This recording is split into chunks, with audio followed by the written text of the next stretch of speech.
Sometimes when I sit down to make these videos, I know what I'm going to talk about.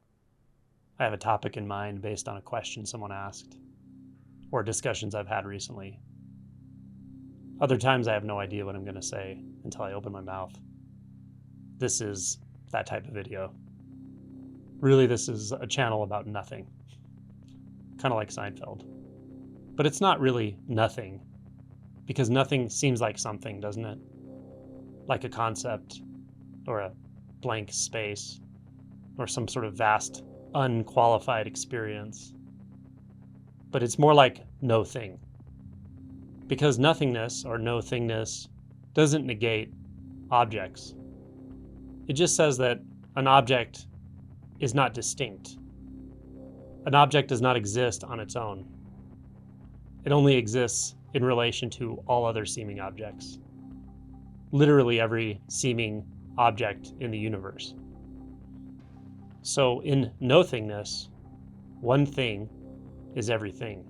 So instead of a sort of nihilism that could be associated with nothingness, this that I'm pointing to, no-thingness, which is just how reality is when we're not making it into something it's not, with mental processes and filters, is quite the opposite. It's not void of any meaning. It's more proper to say that it's infinitely meaningful.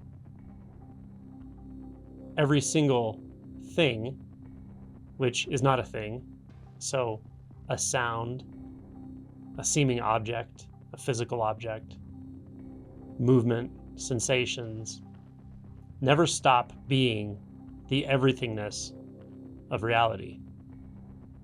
There's a seamless flow that flows not only between experiences and objects, sounds and sensations, but it also flows between everythingness and nothingness. It's a fidelity at all levels of existence, from the microscopic to the macrocosmic. When we behold a single experience, a leaf moving across the ground, that experience is completion. It's everything. There's nothing outside of it. There's nothing aware of it. Something like a black hole that not even electromagnetic radiation escapes the event horizon. In that experience, not even awareness escapes the completion and the full combustion of reality into and as that movement of a leaf. The sky can only be seen as the body, and the body can only be felt as the sky.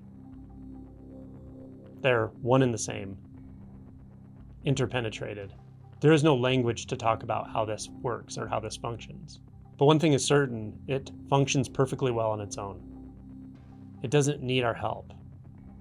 It doesn't need us to fill in any gaps. It doesn't need us to subtract anything. It's perfectly manifesting just as it is. And when I say it, I don't mean a way of being or a paradigm or philosophy. Just this, just reality as it is. It has no descriptors. No descriptor could come close to adequately purveying what's happening. And even if it did, by some magic trick, then things would have already fluctuated and changed into something else.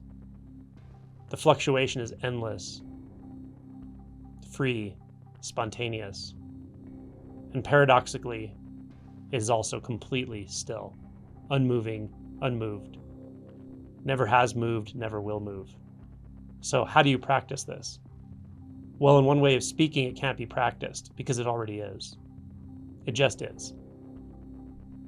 But being willing to live life without the perceptual filters of desire, aversion, daydreaming, imagining how things are supposed to be, and then wrestling with reality to try to superimpose that image onto reality.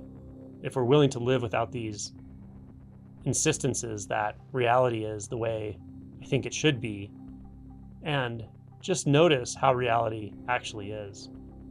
Notice what's here when there's no thoughts about it. Notice what's here before we describe anything, or before anything is described. Feel into it. Then let go of the feeler. Listen. And then let go of the one listening. So only sound.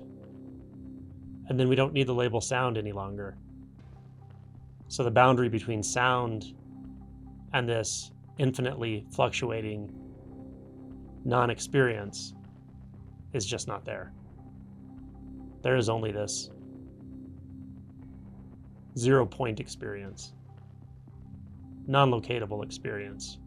So there's just this, just the sound, just the movement, the breath. Even one thought, there's just that thought.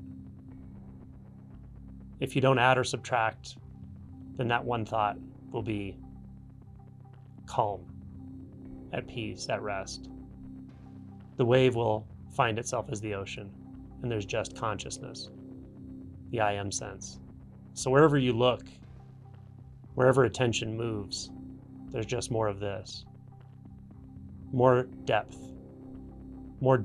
in the dissolution, more dissolution in the depth, more intimacy in the depth, more intimacy in the dissolution, one penetrating back into the other endlessly.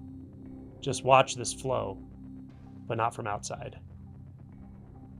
Watch it as the flow itself. Notice nothing is separate from anything else.